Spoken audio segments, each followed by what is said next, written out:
What happened was nothing. Yeah, I had some friends. I went to some parties. I met some girls. I had confidence, and I started dating a lot of girls, and I became sort of a self-proclaimed ladies' man. And basically, what I'm saying is, at that point, my big brag to all the guys was, pick out a girl. I'll go talk to her. I'll get a date with her. And basically, at that point, I was able to charm my way into talking to anybody and getting dates and stuff. And it was like, well, look at this. I couldn't have done this when I was a Christian. This is amazing. This is true freedom. But what happened was, I started finding out there was no meaning. There was no meaning in it all. I mean, I took atheism down to its core.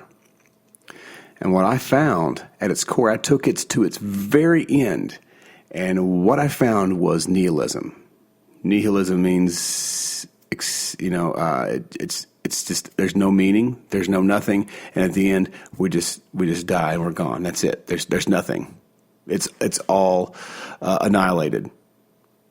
It's annihilated. Everything's annihilated. The world's going to die in 500 million years. The sun's going to burn out. We're all going to die. So it doesn't matter. And what I realized that I hadn't had since I had Christ is I didn't have peace.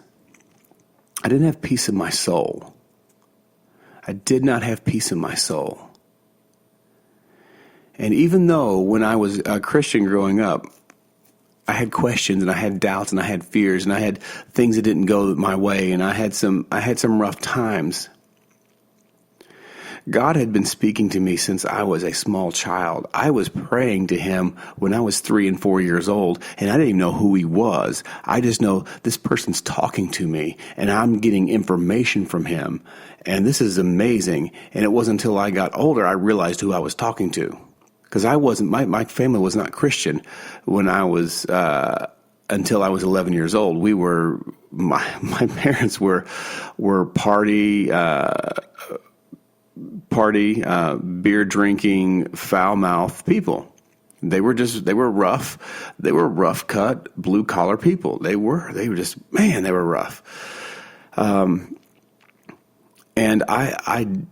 But I was still praying to God. And it was amazing because I had this connection that was just like innate in me. I'm going to turn that off now because I just got another reminder. It's going to start raining soon.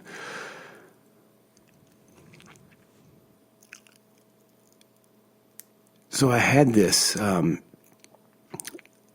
connection with God early on, and through the course of my life, that has been the constant that has been there, that God has shown up present in my life.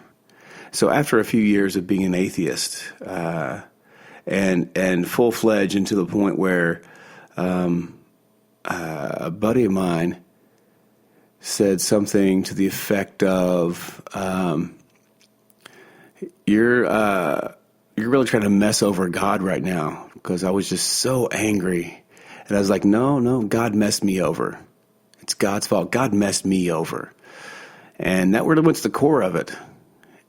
And then I met some friends who were actually Christians, who loved God and followed after him just because they had a relationship with him. And I was just like, that's amazing to me. And I met my wife. And I realized that if I wanted somebody like my wife, if I wanted a woman of her caliber, that I was going to have to change. And I looked at what I had as an atheist, and I had girls I was dating with no real prospects, because I was messed up in my thinking and in my mind. I had so many things going on, all this rejection, and then there's rejection from God, and I was a mess. I could be charming for a couple of weeks, and then I would literally fall apart, and I would implode, and I would destroy the relationship myself.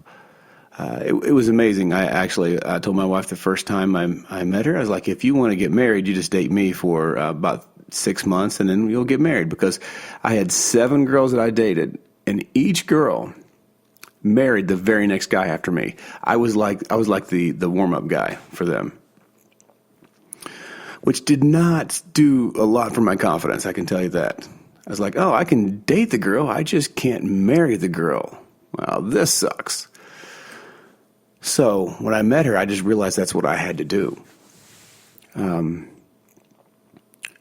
I changed.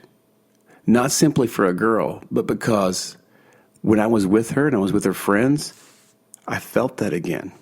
I felt the peace. And so here's what I did.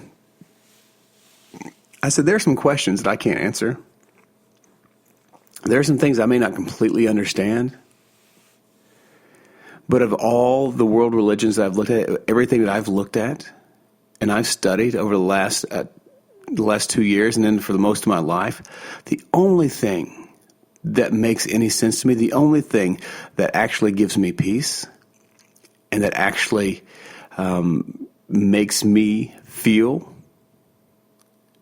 like I have value and I have worth, the only thing that I feel from the core of my being is true, is Jesus. And I said, I you know what? I could be wrong. I could be wrong.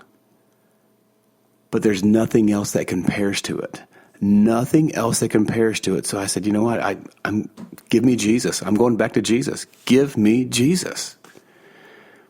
And at that point, that's where I started my walk back to God. And it's been an amazing walk back to Him. It's been an amazing walk. And that was, I was 25 then. I'm going on 38 now. So that's going on 13 years that I came back.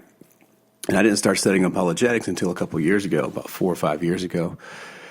And that was just mere happenstance. I didn't even realize what apologetics, it was an actual field of study. So I'm saying all this as an encouragement that you don't have to have all the answers. And that if you're genuinely seeking for truth, God will show you truth. To prove it to you, people in Islam who want truth and are seeking for truth and say, God, show me truth. You know what happens over there? In a place where Bibles shouldn't exist over there, and there's all of this oppression of Christianity over in a lot of these in the Middle East countries. You know what happens? They have dreams and visions of a man in white. And the man in white usually says, hey, go to your Christian friends and ask them about me. Or he'll give them scriptures that they've never seen in the Bible. He'll give them actual scriptures to read and people in the Bible to ask their friends about. Why? Because if you're searching for truth, you will find it. A lot of times we say, oh, I'm searching for truth. But we're never reconciling what we found. We want to be perpetually searching for truth. Well, that's not actually searching for truth. You just want to be in constant flux, so you don't have to commit to anything. And by the way, it's okay to commit to a political candidate and have them fall apart and disappoint you. That doesn't mean you're bad. That just means you like this person and then they let you down. Okay? It's okay to be wrong, even for us. It's okay to say the wrong thing and do the wrong thing. We don't have to be perfect in apologetics. We don't have to be perfect presenting the gospel. God is big enough to take crooked sticks and make straight lines with it. Our heart is in the right place. God is big enough to do that. You know, think about this. Because I know this comes across. People will say something like, well, you know, talking about the Bible. Well, the Bible can't be divinely inspired. That's silly. That'd be too big of a miracle for God to do. If we're already to the point where we have defined and established that it is scientifically possible and it's also theologically and metaphysically possible that God exists, and the best possible scenario and best possible case is that there is a God and God exists. If that's the answer we've come to, then what we have to say is, if He can speak the world ex nihilo, that means out of nothing, and then boom, something came. If He can do that, and He can keep the entire world and the entire universe, if He can keep that it can maintain that. And then he can put life on it, where we've studied billions of galaxies and there's no life forming anywhere else in the entire world. And the fact of the way that Jupiter is positioned actually helps keep meteors from crashing into Earth all the time. And you look at all the things, and one scientist said it's like taking a gun and shooting a 1-inch target from one side of the universe to the other, and hitting that 1-inch target is the odds on the fact that there is actually a life on a planet in the universe. Shooting all the way across the entirety of space and hitting a 1-inch target. Those are the chances we have of life actually existing. And so having that and establishing that and establishing the best possible explanation for that is something intelligently designing and some being or some mind doing this. And you think putting words in someone's head the way you want them written down and having that person write them down and then keeping that consistently throughout 2,000 or 3,000 years, you think that's a big deal?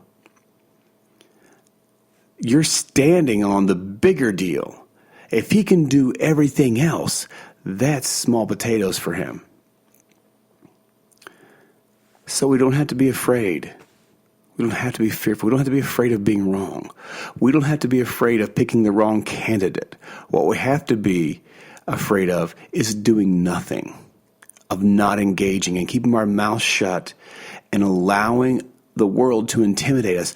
That's intimidation. That is the ploy of the enemy. Jesus Christ never intimidates. He never intimidates. He challenges, but he never intimidates. The enemy always intimidates because the enemy is always trying to paralyze with fear. And so when you are intimidated, that simply means that is the enemy. And so what we need to do is we need to stand up and we need to speak our minds, and we need to speak speak the truth that we know in Christ. And by the way, it's not honest. It's not honest. I hear people say this. I'm going to say this about Donald Trump. Then I'm going to go ahead and be quiet for the night because I think I've talked long enough. It's not honest to say what's on your mind. That's not honesty. Sometimes not talking is the better thing to say. It's the better thing to say is nothing. So just because I have a thought in my mind and I speak it out, oh, he's so honest. Oh, Donald Trump's so honest. You hear it? He's just honest. He just says what's on his mind. He's honest. That's not honesty. And just because I go out and I do something because that's how I think about it in the moment, that doesn't mean it's honest for me. It might mean that my intention in doing it, that I was honest in my intention, but I can also rationalize my mind to say this and be like, I'm going to say this, and go out and just say, because it's on my mind, I'm going to say it. Speaking in that honest a tone and that honest action does not necessarily mean that it's good or that it's true. Honesty in that scenario does not equal truth. Speaking truth equals speaking truth, not simply speaking what's on your mind. Because we have a lot of thoughts in our mind that we should simply just keep to ourselves. Anyway, I hope you guys have enjoyed listening to me ramble on for over an hour. It's now 3:11 a.m., but I just felt like there were some things in my heart that I wanted to share with you guys, and I wanted to let you know that you're not alone, that we all doubt, we all have fears. Candidates make mistakes, people make mistakes, and we need to be ready to forgive, but we also need to be ready to hold people accountable. We hold ourselves accountable, let's hold our candidates accountable. If they come clean and they say, hey, I made a mistake, then let's give them the benefit of the doubt, because we're all frauds. We're all frauds. We all do things and say things that we don't mean, and actions and screw up. So we don't need to hold everybody in such high regards and impossible expectations. Let's have a little bit of grace and mercy for ourselves. Let's also extend that to others. And for